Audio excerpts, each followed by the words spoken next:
దుష్ట శిక్షణ శిష్ట రక్షణ కోసం ప్రతి యుగంలోనూ నేను అవతరిస్తూనే ఉంటాను అని భగవద్గీతలో శ్రీకృష్ణ పరమాత్మ చెప్పిన మాటలివి. ఇప్పటి వరకు 9 అవతారాల్లో శ్రీ మహావిష్ణువు దర్శనమిచ్చారు. ప్రస్తుతం నడుస్తున్న కలియుగంలోనూ పాపాలు పెరిగిపోయి దీంతో ఈ కలియుగంలో స్వామి దర్శనమిచ్చే 10వ అవతారమే కల్కి అని పురాణాలు చెబుతున్నాయి. హిందూ మతంలో సత్యయుగం, త్రేతాయుగం, ద్వాపర యుగం మరియు కలియుగం అనే 4 యుగాలు ఉన్నాయని నమ్ముతారు. ప్రస్తుతం నడుస్తున్న కలియుగం చివరిలో విష్ణువు కల్కి అవతారంలో భూమిపైకి వస్తాడని శ్రీమద్భాగవతం పేర్కొంది. కల్కి అవతారం ఎప్పుడు వస్తుందనే విషయాన్ని తెలుసుకోవాలంటే ముందుగా యుగాల గురించి తెలుసుకోవాలి. వేదాలను అనుసరించి యుగాలు 4. అందులో మొదటిది సత్యయుగం. దీనిని కృతయుగం అని కూడా అంటారు. ఈ యుగంలో ధర్మం 4 పాదాల మీద నడిచింది. ప్రజలు ఎలాంటి బాధలు లేకుండా సుఖ సంతోషాలతో గడిపారు.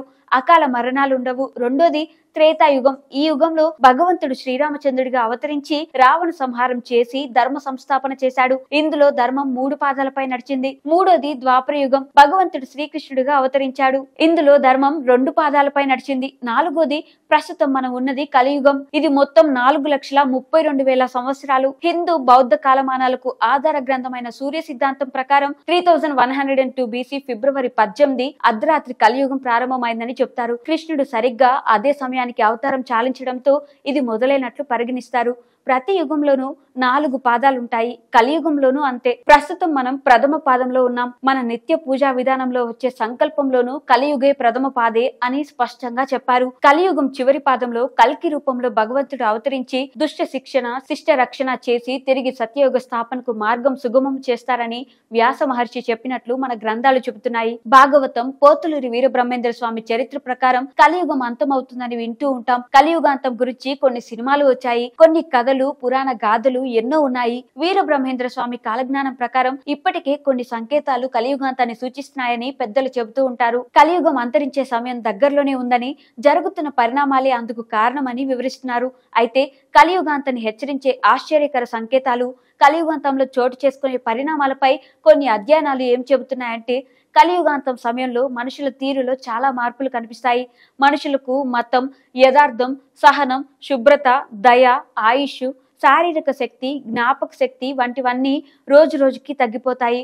ఇవన్నీ కలియుగాంతాన్ని సూచించే పరిణామాలే. గతంలో సంపదకే ఎక్కువ ప్రాధాన్యత ఉంటుంది. సత్ప్రవర్తన, మంచి గుణాల కంటే సంపదకే ఎక్కువ విలువనిస్తారు. సంపన్నులే న్యాయం చట్టాన్ని నడిపిస్తారు. కరువు, అధిక పన్నుల భారం తీవ్రంగా బాధ పెడతాయి. ఆకులు, మాంసం, తేనె, పండ్లు, పూలు, గింజలు తినడం అలవాటు చేసుకోవాల్సి వస్తుంది. కరువు కాటకాలతో అల్లాడిపోవాల్సి వస్తుంది. అయితే అసలు కలియుగం ఎలా అంతమవుతుంది, ఎవరి చేతుల్లో కలియుగం అంతమవుతుంది అన్న విషయానికి వస్తే భగవద్గీత ప్రకారం కలియుగం ఒక వ్యక్తి, ఒక అవతారం చేతిలో అంతమవుతుంది. అంటే కలియుగం కల్కి అవతారంలోని విష్ణువు చేతుల్లో అవుతుందని పురాణాలు చెబుతున్నాయి. ఉత్తరప్రదేశ్ లోని మురాదాబాద్ కి చెందిన శంబాలా గ్రామంలో కల్కి జన్మిస్తాడు. కలియుగంలో అవతరించే కల్కి చాలా శక్తివంతమైన, తెలివైన, ధైర్య సాహసాలు కలిగిన వ్యక్తి.